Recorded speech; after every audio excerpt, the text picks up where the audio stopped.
TV 24 news ವಾಹಿನಿಗೆ ಸ್ವಾಗತ. ದಾಂಡೇಲಿ ನಗರದ ಅಂಬೇವಾಡಿಯಲ್ಲಿ ಇರುವಂತಹ ತಾಲೂಕು ಆಡಳಿತ ಸೌಧದ ಸಭಾಂಗಣದಲ್ಲಿ ಶಾಸಕ ಆರ್.ವಿ. ದೇಶಪಾಂಡೆ ಅವರ ಅಧ್ಯಕ್ಷತೆಯಡಿ ಹಳಿಯಾಳ, ದಾಂಡೇಲಿ ಹಾಗೂ ಜೊಯ್ಡಾ ತಾಲೂಕಿನ ವಿವಿಧ ಇಲಾಖೆಗಳ ಉನ್ನತ ಮಟ್ಟದ ಅಧಿಕಾರಿಗಳೊಂದಿಗೆ ಮುಂಗಾರು ಪೂರ್ವ ಸಿದ್ಧತಾ ಸಭೆಯೂ ಕೂಡ ಸೋಮವಾರ ಜರುಗಿದೆ.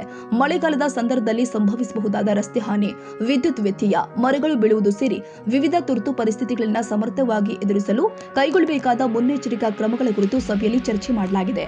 ಜನರ ಸುರಕ್ಷತೆ ಮತ್ತು ಮೂಲಭೂತ ಸೌಕರ್ಯಗಳ ನಿರಂತರ ಲಭ್ಯತೆಗಾಗಿ ಎಲ್ಲ ಅಧಿಕಾರಿಗಳು ಸಮನ್ವಯದಿಂದ ಕಾರ್ಯನಿರ್ವಹಿಸುವಂತೆ ಆರ್.ವಿ. ದೇಶಪಾಂಡೆ ಅವರು ಸೂಚನೆ ಕೊಟ್ಟಿದ್ದಾರೆ. ರಸಗೊಬ್ಬರ ಬಳಕೆ ಮಾಡುವುದು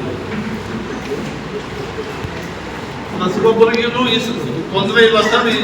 ಸೋಯಿಂಗ್ ಚಾಲು ಆಗಿದೆ ಸರ್. ಬಿತ್ತನೆ ಹಳಿಯಾಳ ಮತ್ತು ದಾಂಡೇಲಿ ಭತ್ತ ಮತ್ತು ಮೆಕ್ಕೆಜೋಳ ಬಿತ್ತನೆ ಪ್ರಾರಂಭ ಆಗಿದೆ ಸರ್. ಈಗ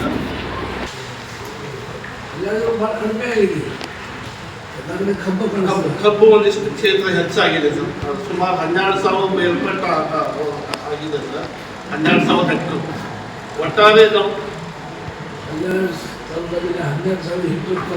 ಹೌದು ಸರ್. 12,100 ಹೆಕ್ಟರ್ ಅಷ್ಟು ಕಬ್ಬಾಗಿದೆ ಸರ್. ಹೌದು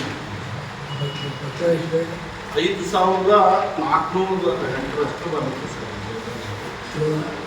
ಮೆಕ್ಕೆಜೋಳ 3,100 ಟೆಸ್ಟ್ ಮಾಡಿದ್ದೀವಿ. 23 NSPP ಬಂದಿತ್ತು. ಆಮೇಲೆ ವೆಲ್ 0 ಇದಾವೆ ಸರ್. ಮಿನಿ ವಾಟರ್ ಸಪ್ಲೈ 10, ಅದರಲ್ಲಿ 1 NSPP ಬಂದಿತ್ತು. RO ಪ್ಲಾಂಟ್ಸ್ 19 ಇದೆ, 1 NSPP ಬಂದಿಲ್ಲ. Others tested 38, 3 NSPP. ಇವೆಲ್ಲದೂ ಕ್ಲೋರಿನೇಷನ್ ಈಗ ಆಲ್ಮೋಸ್ಟ್ ಇದರಲ್ಲಿ ಎಲ್ಲ ಸರ್ 21 ಕ್ಲೋರಿನೇಷನ್ ಆಗಿದೆ ಸರ್. ಬೋರ್ಸ್ ಆಲ್ಮೋಸ್ಟ್ ಕ್ಲೋಸ್ ಇದಾವೆ ಸರ್. ಬೋರ್ಸ್ ಯಾವುದು working sir. So follow SPP 25 ಮಾಡಿದ್ದೀವಿ ಸರ್. ತಾಲೂಕು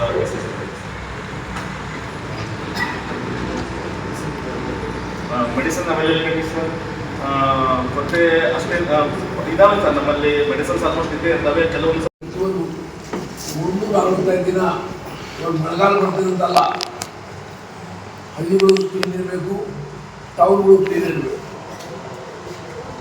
ಈ ಮಳೆಗಾಲ ಬಗ್ಗೆ ಒಂದು ಮ್ಯಾಸಿವ್ ಡ್ರೈವ್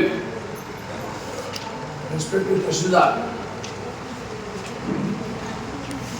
ಸ್ಪೆಷಲ್ ಮೀಟಿಂಗ್ ಕರೆಸಿ ತಗೊಂಡು ದಾಂಡೇಲಿ ಟೌನ್ ಇರ್ಬೋದು, ದಾಂಡೇಲಿ ತಾಲೂಕು ಹಳ್ಳಿಗಳು ಇರ್ಬೋದು, ಜೋಡಾ ಇರ್ಬೋದು, ಜೋಡಾ ಹಳ್ಳಿ ಇರ್ಬೋದು, ಹಳ್ಯಾಳ ಟೌನ್ ಇರ್ಬೋದು, ಹಳ್ಯಾಳ ಇರ್ಬೋದು, ಮೀಟಿಂಗ್ ಮಾಡಿ ಇಮಿಡಿಯೇಟ್ಲಿ ಡ್ರೈವ್ ಶುರು ಮಾಡಬೇಕು. ಕ್ಲೀನಿಂಗ್ ಎಲ್ಲ ಘಟಕಗಳು ಕ್ಲೀನ್ ಇರಬೇಕು, ಎಲ್ಲ ಶೌಚಾಲಯಗಳು ಕ್ಲೀನ್ ಇರಬೇಕು.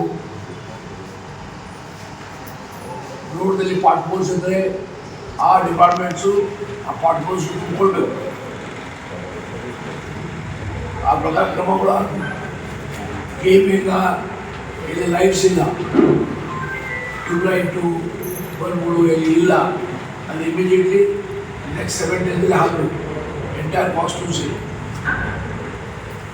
ಸಭೆಯಲ್ಲಿ 3 ತಾಲೂಕಿನ ತಹಸೀಲ್ದಾರ್ ಆದ ಶೈಲೇಶ್, ಪರಮಾನಂದ, ಮಂಜುನಾಥ್, ಮುನ್ನೊಳ್ಳಿ, ಫಿರೋಜ್ ಶಾ, ಸೋಮನಕಟ್ಟಿ, ತಾಲೂಕು ಪಂಚಾಯತ್ ಕಾರ್ಯನಿರ್ವಹಣಾಧಿಕಾರಿಗಳು ಆದ ಟಿಸಿ ಹಾದಿಮನಿ, ಭಾರತೀಯನ್ ಮತ್ತು ವಿಲಾಸ್, ಪೌರಾಯುಕ್ತ ವಿವೇಕ್ ಬನ್ನೆ, ಹೆಸ್ಕಾಂ ಕಾರ್ಯನಿರ್ವಾಹಕ ಅಭಿಯಂತರ ಪುರುಷೋತ್ತಮ್ ಮಲ್ಯ, ಹೆಸ್ಕಾಂ ಸಖ ಅಭಿಯಂತರ ದೀಪಕ್ ನಾಯಕ್, ಕೆಪಿಸಿಸಿಯ ಕಾರ್ಯನಿರ್ವಾಹಕ ಅಭಿಯಂತರ ಶಂಕರ್ ಲಮಾಣಿ, ಗಣಪತಿ ವಡ್ಡರ, ಹಳಿಯಾಳ ಪುರಸಭೆಯ ಮುಖ್ಯಾಧಿಕಾರಿ ಅಶೋಕ ಸಾಳೆನವರ, ಹಿರಿಯ ಸಹಾಯಕ ಕೃಷಿ ನಿರ್ದೇಶಕ ಪಿಐ ಮಾನೆ, ಹಿರಿಯ ಸಹಾಯಕ ತೋಟಗಾರಿಕಾ ನಿರ್ದೇಶಕ ಪಿಐ ಹಿರಿಯಾಳ, ಕ್ಷೇತ್ರದ ಶಿಕ್ಷಣಾಧಿಕಾರಿಗಳು ಆದ ಪ್ರಮೋದ್ ಮಹಾಲೆ, ಬಶೀರ್ ಶೇಖ್, ಸಿಪಿಐಗಳು ಆದ ಶಿವಾನಂದ ಅಂಬಿಗರೆ ಮತ್ತು ಜೈಪಾಲ್ ಪಾಟೀಲ್, ಲೋಕೋಪಯೋಗಿ ಇಲಾಖೆಯ ಸಖ ಅಭಿಯಂತರ ಸಂತೋಷ್ ಅತಣಿ ಹಾಗೂ 3 ತಾಲೂಕುಗಳ ಅಧಿಕಾರಿಗಳು, ಕಂದಾಯ ನಿರೀಕ್ಷಕರು, ಗ್ರಾಮ ಪಂಚಾಯಿತಿ ಅಭಿವೃದ್ಧಿ ಅಧಿಕಾರಿಗಳು ಉಪಸ್ಥಿತರಿದ್ದರು.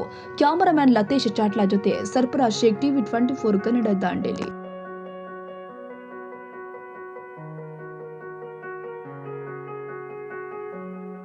ಕನ್ನಡಿಗರ ಮೆಚ್ಚಿನ ನಿಮ್ಮ ಟಿವಿ 24 ಕನ್ನಡ ನ್ಯೂಸ್ ವಾಹಿನಿ ಇದೀಗ ಟಿವಿಯಲ್ಲಿ ಲಭ್ಯ. ಕರ್ನಾಟಕ ಮತ್ತು ದೇಶ ವಿದೇಶದ 360 ಡಿಗ್ರಿ ಸುದ್ದಿ ಹಾಗೂ ಉತ್ತರ ಕರ್ನಾಟಕ, ಬೆಳಗಾವಿ, ಬಾಗಲಕೋಟೆ, ಧಾರವಾಡ, ಹಾವೇರಿ, ಗದಗ, ಬಿಜಾಪುರ ಜಿಲ್ಲೆಯ ಕ್ಷಣ ಕ್ಷಣದ ವಿವರವನ್ನ ಪಡೆಯುವುದಕ್ಕೆ ಟಿವಿ 24 ಕನ್ನಡ ನ್ಯೂಸ್ ವಾಹಿನಿಯನ್ನ ಲೈಕ್ ಮಾಡಿ, ವಿಡಿಯೋಗಳನ್ನ ಶೇರ್ ಮಾಡಿ, ಕಮೆಂಟ್ ಮಾಡುವ ಮೂಲಕ ನಮ್ಮ ವಾಹಿನಿಗೆ ಸಹಕಾರ ನೀಡಿ ಮತ್ತು ಚಾನೆಲ್ ಅನ್ನ ಸಬ್ಸ್ಕ್ರೈಬ್ ಮಾಡಿ. Thank you.